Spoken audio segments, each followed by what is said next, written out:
All right, a few days late, but figured I'd probably be able to get the video done. Sorry, the thing is shaking. For some reason, the arm hold that's holding my phone right now, bit weak. But yeah, it's only took a few days to do this because I just been busy at work and haven't had the time to film this yet. But I'm here now, so let's do it. All right, Gavv episode 3. Let's go. So over to Jeeb and Sheeta, since they're kind of in charge of procurement, they obviously learn about their part timers disappearing, and so task a new one to kind of pick up the slack, and have her try to find whoever's the one responsible for doing this. Um, but according to Twins, they discovered to start to discuss who could it possibly be, and they initially assume that it's a human, which obviously we know it isn't. During this, Shoma is just run low on money and basically uses the last of what he has to get more of those popping candy things. Only to actually to when he's like opening up the bag, he accidentally get like they basically burst everywhere and end up landing on this guy who just happened to be passing by, who naturally gets a bit annoyed. Although that's quickly gone after Shoma passes out because he hasn't eaten yet. Okay, I think I was going to say this right now. Get Boost is growing on me. I still don't think it's a particularly great song, but it is growing on me because of how catchy it is. And I didn't mention this last time, but I actually do love doing the intro where, like, at the beginning of the intro when Shoma, Shoma, Hanto, and Sachika are all like lip syncing to the song. I find it kind of funny. Anyways, so the guy Tsuchimoto, gives this Shoma Nori Ben, and of course, it's surprised that Shoma has never tried the kind of thing before. Um, and it basically surprised to learn that Shoma pretty much exclusively eats sweets and snacks and that, and basically calls him out as an idiot. And basically that snacks are only for like if you want to cheer yourself up. And this actually triggers like a memory of Shoma when he realizes that whenever his mum was eating, she would always like lament, the times where she would, eat snacks. Which, okay, I'm glad they need to do a bit more expansion on this, even though it is kind of like using the same flashback we saw last episode, where she was lamenting that she didn't get to eat a packet of crisps in so long. Anyways, after Shoma eats, he of course shows off some of his strength by helping some guys move like this giant freaking cinder block. At least I think it's a cinder block. It's a big block of something, and it's able to do it without use of a crane, which gives Tsuchimoto an idea. Basically, he wants Shoma to help him with his job, and he'll make sure to split the profits with him. What that job is, we'll get to later. All right. Uh, anyways, we also see, we also get like checking on Hunto, and all across social media, he's seeing that people are referring to the bike riding one as a common rider. So that's kind of like the name that he's explaining where the name comes from this time, and and he thinks that the monsters that keep popping up are the ones who were responsible for killing his mother. Though of course his I want to say his editor as well as like a adoptive father figure. I've yet to learn his name. I'll make sure to Google it later. Basically asks what's he gonna do with that info if he finds out if like he's able to gather evidence and prove that it was a monster that killed his mom. Like what is he gonna do with that? Which okay, that's actually something that's not often addressed in Common Rider, where was like sometimes we do this thing in Kamen Rider where a civvy gets more involved with the main story because someone they care about is either dead or hospitalized, and they don't. But as soon as they find out that the one who did it is a monster, they don't really have a plan for what to do with them until the story conveniently says, "Hey, here's a transformation trinket. Become a Kamen Rider. You beat the monster." I mean, Ryu Terui from Double at least had his transformation trinket given to him not long after his family was killed by the weather dopant, and part of the investigation was him trying to find the one responsible for his family's death, not realizing that it was like unintentionally set up by Shroud in the context of the story. Spoilers for Double, by the way. So that one at least makes sense in that um, the weather dopant stuff in Double was basically what led to Teruri becoming the series equivalent of V3. I guess I'm aware that Discotheque is releasing the V3 box set soon. I've already got Black and Black RX. Of course, I'm gonna get the V3 one. Anyways, cut back to Shoma and Tsuchimoto, where it turns out Tsuchimoto is basically a thief. He breaks into, he has, ostensibly, he puts it as a plumbing job. He's there for like an appointment with for a friend of his. And when the friend is answer the door, he goes back. He's like, "Oh no, they're probably in danger." So he has Shoma break down the door. Only goes straight to the main bedroom and starts stealing his friend's money. Which obviously Shoma is not particularly happy with. So he literally carries him out and has the Gojizos clean up the house to ensure that nothing was actually stolen and that everything looked pristine. Which, yeah, Shoma, that's still kind of like covering up someone's crime. That still nonetheless makes you an accessory. Like, I know he's an alien, so technically Earth laws don't apply to him, and he just isn't aware of this because he hasn't exactly been on Earth that long. But still something to consider from an audience perspective. He's kind of an accessory to breaking and entering. Anyways, after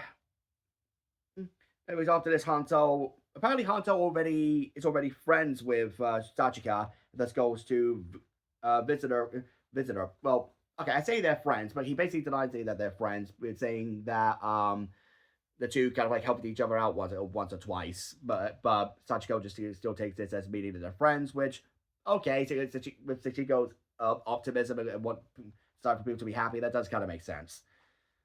Anyways, he's there to basically ask if Sachika has seen anything news of the monster. What a coinky dink, Mitsune is also there and says that she saw the monsters in person, which obviously it gives Hanto a bit of a lead. Which, okay, I'm glad that it's still showing Hanto at the very least a competent investigative journalist. They're not going to be doing the same stupid shit that Shinji did in Ryuki, where he thought being a journalist meant the same thing as being a cop. But either way, I'm glad they're making sure to show Hanto, being smart and being active.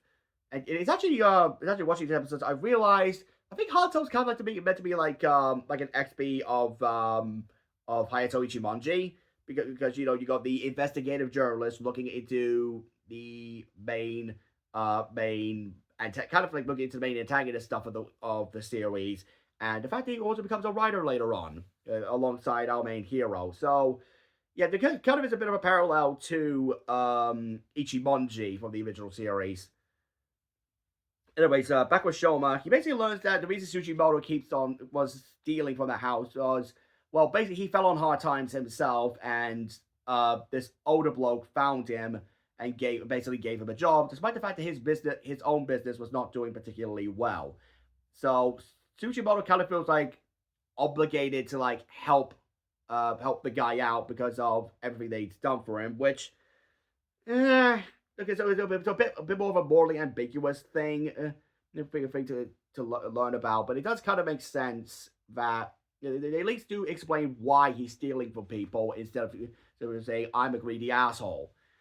And Shoma is understanding at the very least, but obviously, it points out two wrongs don't exactly make a right. You're still stealing from people, even if you're ultimately doing it for someone else.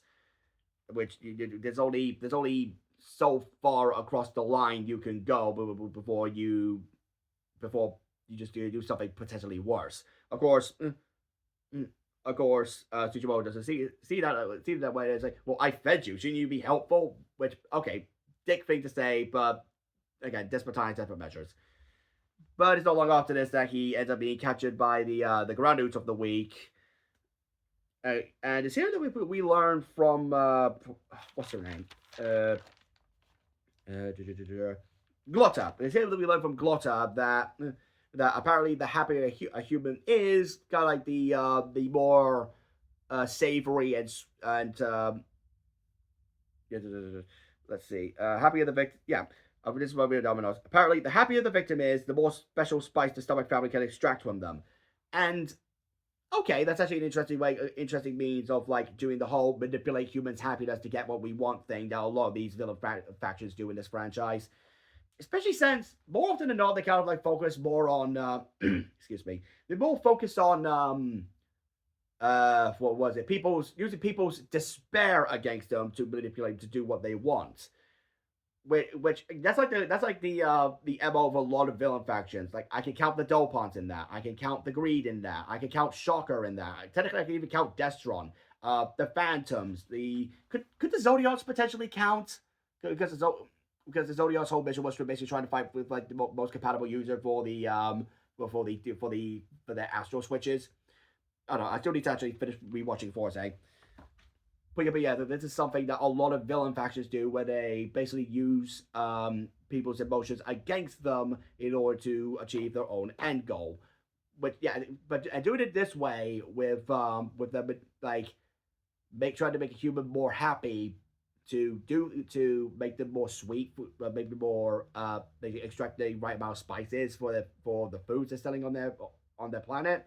Yeah, that's actually really clever way to do it. Especially since obviously the thing that made Tsuchimoto so happy to the point where he was captured by a Granute was that he saw a giant wad of cash in the bento truck from earlier, and one of the odds, the one running the bento truck also happens to be a Granute. So, during this, Showa also decided to try out a soda flavored gummy, which obviously ends up creating the new punching gummy Gochizo, which he obviously uses later. Gives him like a massive boxing glove for him to use, and just in time too. The two stands Tsuchimoto is of course kidnapped.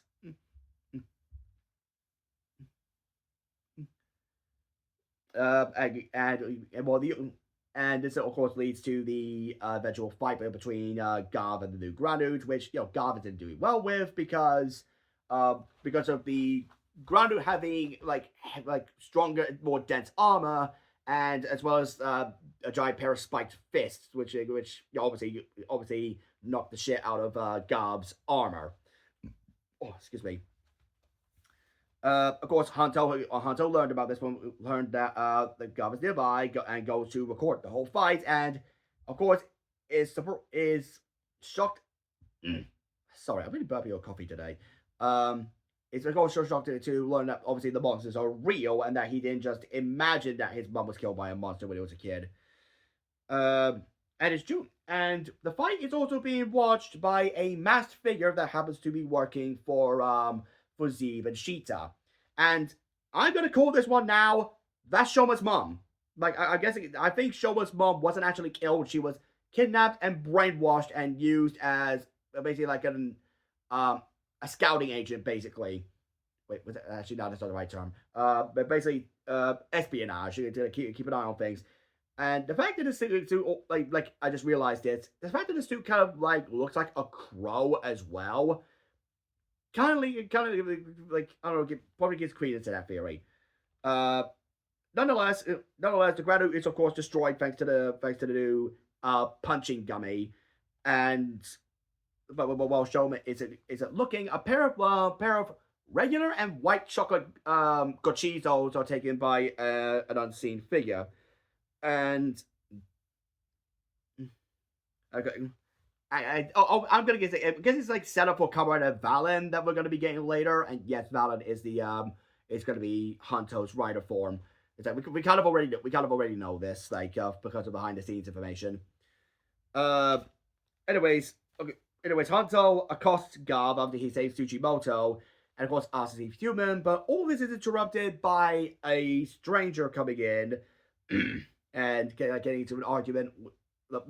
Not intentionally, but basically getting into an argument about who gets to like ask Gavv questions about, but of course while they're distracted, someone takes the time to just bounce away. This stranger, Kenzo Suga, and reveals to Hanto that he's actually doing research into Granutes, which obviously Hanto has never heard that expression before. And we actually do get a bit of closure for Tsujimoto's story and all this, as the old man's business goes under, and he's obviously upset by this. And it seems the old man knew that that Tsujimoto was stealing from people, and basically says, look, there's nothing we can do about it now. How about you just go to that person you were stealing from and actually apologize?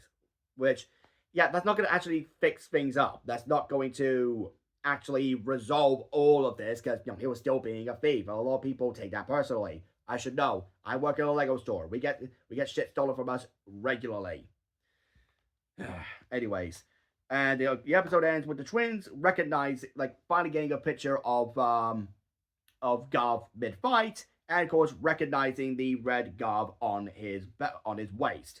So obviously they know a bit more about that special red Gavv that they're on, or they at least know that it's Shoma because yeah, it's kind of obvious that they're the ones who initially chased Soma away from their home planet. But yeah, Gavv episode 3. This I think is a good step in the right It's a good step in the right direction for this series because now it's getting much more of a balanced footing for me. It is still. I'm still not a fan of the aesthetic. I'm not going to deny that. That's just a me thing. But I am enjoying more of the character stuff and the story stuff as we go along. And if nothing else, it is nice that they're doing something new with some of the tropes we've seen in this franchise before. So, episode 4 is coming out this Sunday. I'll try to watch it and get my thoughts out on it as soon as I can, but no guarantees on that.